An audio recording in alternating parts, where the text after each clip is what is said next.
It's easy to say that Kwikset locks pass the most stringent picking standards. We wanted to prove it, so we put our technology to the test. Welcome to the Associated Locksmiths of America. The product that you will be picking and bumping is our Kwikset 980 SmartKey Deadbolt. You'll have 10 minutes to try to pick the lock. I'm not holding out much hope they can pick or bump this lock the way it's designed. I've tried picking these before. There's probably just a handful of people throughout the United States that have actually been able to pick it. It's designed so I can't pick it. 5 minutes, pull out the drill. Drill it. The drill. Nobody's gonna pick one of these. It's a hard lock to pick. Not enough time. It's too much time. Time's money. I think it's a pretty darn nice one to prevent picking and bumping bumping probably even more so.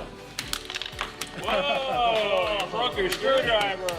It's gonna keep people out. Beat it to death, didn't it? I beat it to death. I just wanted to say that was really cool. I don't think that would rocket science, huh? Probably impossible.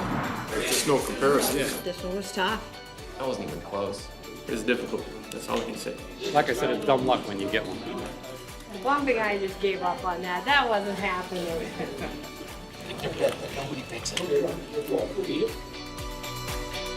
SmartKey, only from Kwikset.